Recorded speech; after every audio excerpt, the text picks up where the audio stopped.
During the last couple of years, I couldn't really enjoy a newly released game, especially one from a AAA developer. Sure, we have some really good games that came out of that time, like Elden Ring, Monster Hunter, Cyberpunk and Baldur's Gate 3 especially. Games that the vast majority of gamers who played them would tell you that they are phenomenal. For example, even though I enjoyed playing through Baldur's Gate 3, I couldn't say that I was especially thrilled about the combat in that game.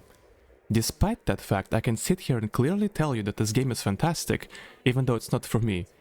And it is important to support developers such as Larian Studios, since they provide us a finished product with no battle passes, in-game stores or similar bullshit.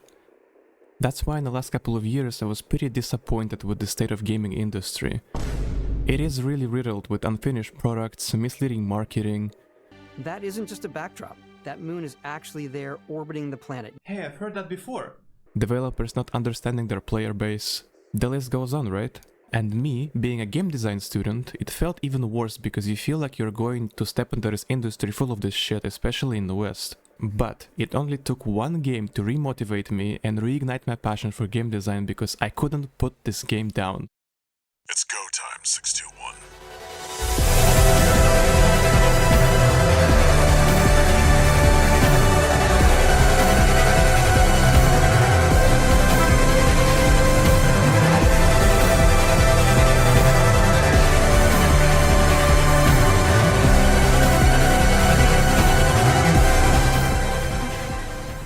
Armored Core 6 is developed by From Software, the same people who made Dark Souls, Sekiro and Elden Ring.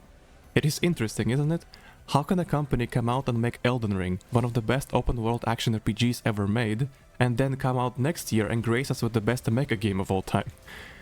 It really shows that From Software got their design philosophy nailed down.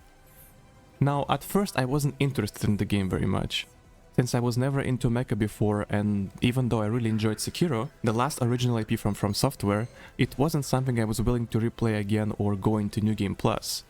But now I study and live in Cologne, and I had the opportunity to go to Gamescom and I was able to get my hands on an Armored Core 6 there. While watching the gameplay pre-release, I thought you kinda control your mech effortlessly and there's no weight to it. But the moment I picked up a controller and got to actually play the game, I realized I was wrong. Moving your mech around feels amazing. You definitely feel the weight of your Armored Core. The way you accelerate during the boost, moving upwards, quick boosting and so on. And it is not that hard to get into either. Personally, I got the grip on controlling my AC in the second mission. The game definitely gives you a lot of time and simple enough missions so you can understand the movement and basic combat of the game. Speaking about simple and hard, the game's difficulty is just right. Yet again, From Software are kings of one fixated difficulty. The game is as easy as you want it to be, and at the same time the game is as hard as you want it to be. Struggling with the boss? Just make a different build in the assembly that counters that boss or an enemy specifically. I personally was able to complete almost all combat encounters with one build of my choosing, but sometimes I had to switch it up for an easier time. I have this medium build with double Zimmerman shotguns with pile bunker swap for massive staggers and direct hits. This build is honestly good against everything.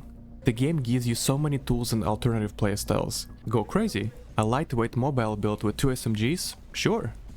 A barely moving heavy IC with absurdly large weaponry? Why not? And the best thing is, you can switch your IC at any time. Unlike From Software previous games like Dark Souls, in order to switch your playstyle you have to go to a specific NPC, reallocate your stats, get or even farm new weaponry that is aligned with your desired build and so on. In Armored Core 6 you just go to a menu and boom, new mech, new playstyle. You can even save your favorite loadouts and change ACs in the middle of the mission upon death. Let's also not forget that you can color your IC however you like. The color palette is big enough to satisfy everybody, and this just adds to replayability and personalization. The gameplay itself is absolutely phenomenal and the best part of the game. I haven't played a game so satisfying in like 6 years or so. I believe being able to have a lot of control options for your AC on the ground as well as in the air is what makes this combat system so good. These three-dimensional interactions combined with fast-paced movement never got old for me. Even after beating the game 3 times, I still struggle to put this game down. I am still making new loadouts and messing around with new builds.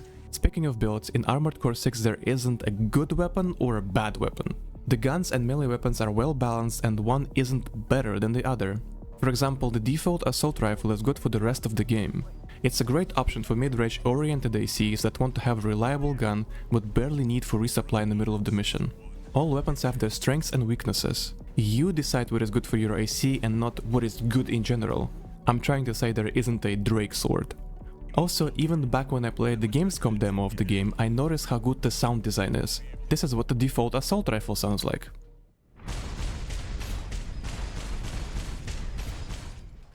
You can just feel how heavy the bullets are and the recoil of it.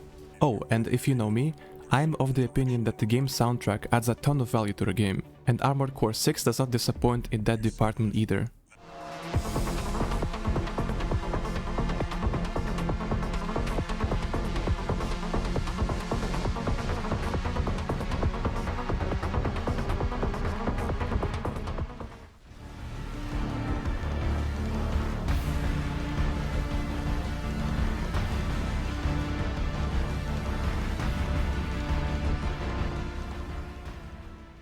The music complements the atmosphere of the game really well.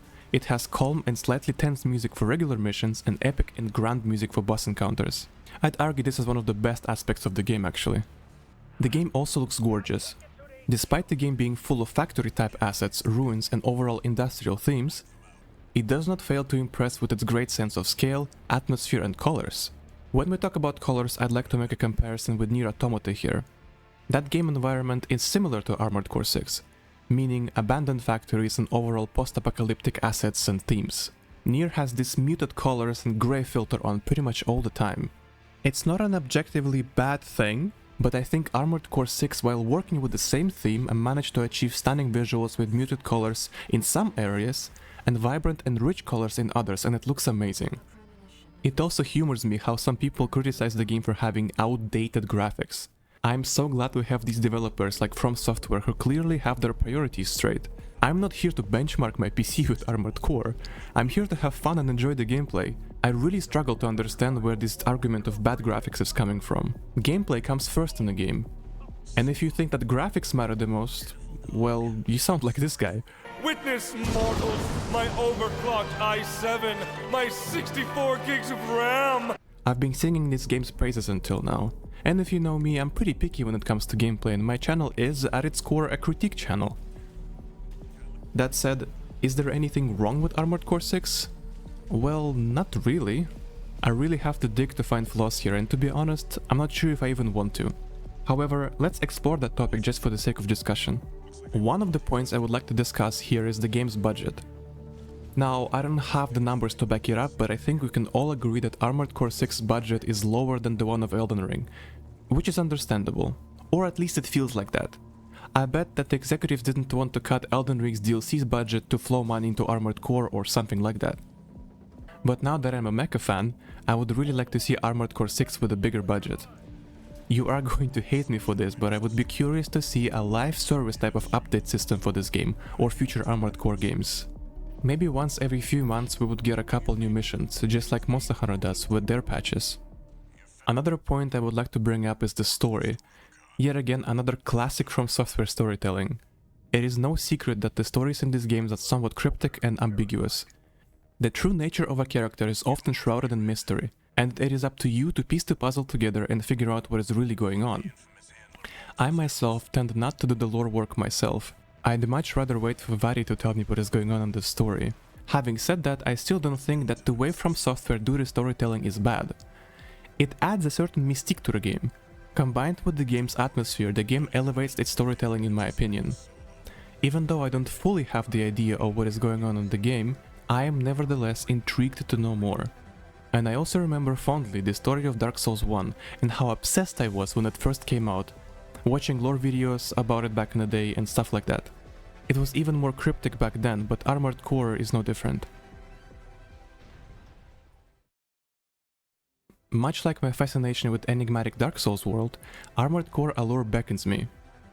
So even if you're not a mecha enthusiast but enjoy action games, I urge you to give Armored Core 6 a try. On Steam you can always buy the game, play for up to 2 hours and refund it, so what's the harm? I would be curious to see how far you can fly. On borrowed wings.